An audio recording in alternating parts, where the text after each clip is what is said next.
हम आप सबको ये क्लियर कर देना चाहते हैं कि जो 28 मई की जो महिला सम्मान महापंचायत की जो कॉल थी वो हमने नहीं दी थी, वो हमारे खाप चौधरियों ने दी थी महम में पंचायत के बाद। हमारे को तो कुछ समय के बाद जो है इस फैसले के कुछ समय बाद हमारे को ये पता चला कि 28 तारीख को जो है नए संसद भवन का उद्घाटन भी है। फिर भी जो है हमने हमारे बड़े बुजुर्गों के आदेश का जो है पालन किया, जिसके परिणाम स्वरूप जो है हमारे को इस तरीके से बर्बरतापूर्वक घसीटा गया रोड पे, और जो है हमारे को प्रोटेस्ट साइट से भी जो है ज़बरदस्ती हटा दिया। 28 तारीख को जो घटना हमारे साथ हुई उसने हमें अंदर से तोड़ दिया था। हमने देश के लिए इतने पदक जीते, देश का इतना मान सम्मान बढ़ाया, फिर भी हमारे मान सम्मान को जो है वो सड़कों पर रौंद दिया गया।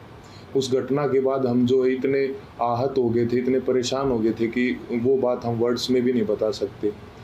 हमें कुछ समझ नहीं आ रहा था कि हमारे साथ ये क्यों हुआ। उसके बाद हम सब ने अपने सारे मेडल्स गंगा जी में विसर्जित करने का फैसला लिया, क्योंकि हमें वो अपने सारे मेडल्स बेमानी नज़र आ रहे थे। लेकिन फिर हरिद्वार में भी हम सब इस तंत्र की साजिश का शिकार हो गए।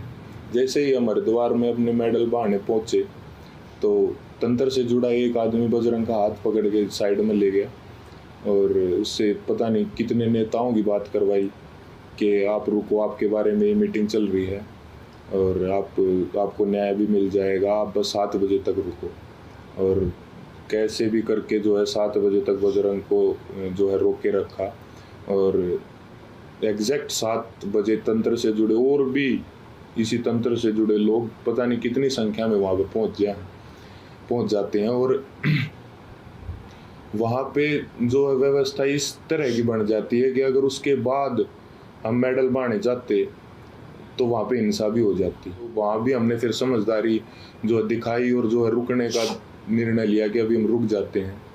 और एक और बात क्लियर कर दे कि वो मेडल हमने सिर्फ अपने कोचेज़ को और अपने माँ बाप को वापस दिए थे।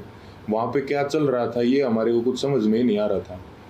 हम उस मानसिक स्थिति में थे ही नहीं कि हम वहाँ पे किसी साजिश को या वहाँ पे क्या चल रहा है इस चीज़ को समझ पाते।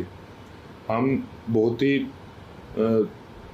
एक तनाव में और एक बहुत दुखी मन के साथ अपने जीवन की पूरी कष्ट कमाई को वहाँ लेके गए थे। लेकिन वहाँ पे क्या हुआ उसको क्योंकि हम जो है आंदोलनकारी नहीं है ना, हमें एक्सपीरियंस है, हमने जो है पूरी ज़िंदगी कुश्ती करी है, ना सोशल लाइफ भी नहीं जिए, तो कई बार इस तरह के जो माहौल क्रिएट होते हैं वो नहीं समझ में आते। साथ में हम अपनी ज़िंदगी की पूरी कमाई वहाँ पे लेके गए हुए थे। इस घटना के बाद हमारी मानसिक स्थिति ऐसी हो गई थी कि हमें कुछ भी समझ नहीं आ रहा था कि कौन हमारे साथ है, कौन जो हमारे खिलाफ है, कौन इस तंत्र का हिस्सा है।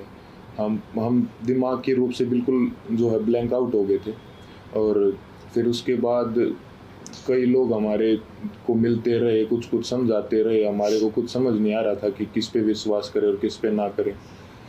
इसी बीच ये समझाया गया हमको कि होम मिनिस्टर सर से आपको मिलना चाहिए, क्योंकि जो है सारे समाधान वहीं से निकलेंगे। हम वहाँ पे सिर्फ अपनी बात रखने के लिए गए थे, और अब ये भी सुनने में आ रहा है कि कई खापे जो हैं वो हमसे नाराज़ हैं। मैं सबसे हाथ जोड़ के यही विनती करना चाहूँगा कि आप प्लीज़ अफवाहों पे ध्यान मत दो।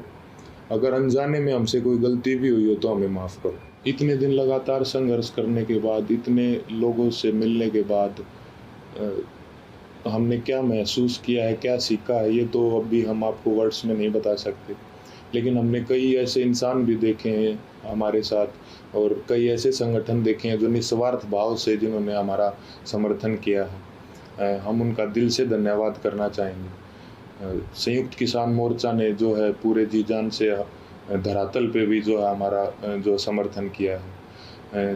भाई चंद्रशेखर रावण का भी मैं दिल से धन्यवाद करना चाहूँगा, क्योंकि ये तंत्र जात पात में हमको बांटना चाहता था, लेकिन उस भाई ने हमारी दिल से सपोर्ट की है। तो चंद्रशेखर भाई का भी दिल से धन्यवाद। सत्यपाल मलिक जी का भी मैं धन्यवाद करना चाहूँगा कि उन्होंने हमारे को प्रेरित किया कि कैसे बेबाकी से अपनी बात जो है रखी जाती है। साथ ही सभी महिला संगठनों का भी मैं जो है दिल से धन्यवाद करना चाहूँगा कि उन्होंने जितनी ताकत उनमें थी हमारा सपोर्ट किया है। साथ ही छात्रों का भी, हर एक उस इंसान का जो निस्वार्थ भाव से हमारे पास हमारे समर्थन के लिए आए हैं, उनका हम दिल से धन्यवाद करना चाहेंगे।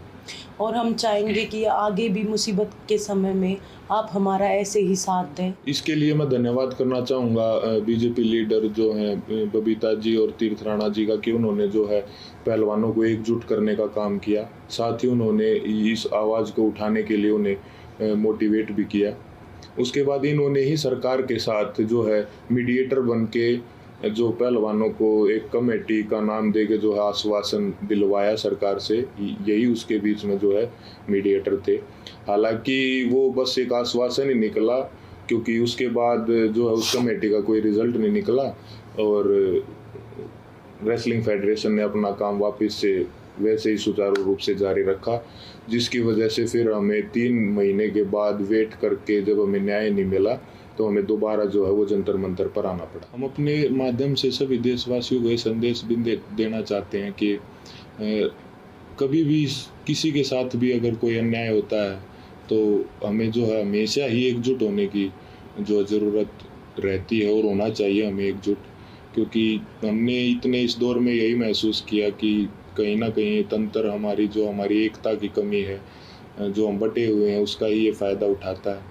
किसी के साथ भी अन्याय हो तो आप प्लीज़ एक साथ आइए। अन्याय के खिलाफ निस्वार्थ और सच्चे मन से अगर हम कभी भी एकजुट होकर अन्याय के खिलाफ आवाज़ उठाते हैं तो आत्मा को बहुत संतुष्टि मिलती है। धन्यवाद।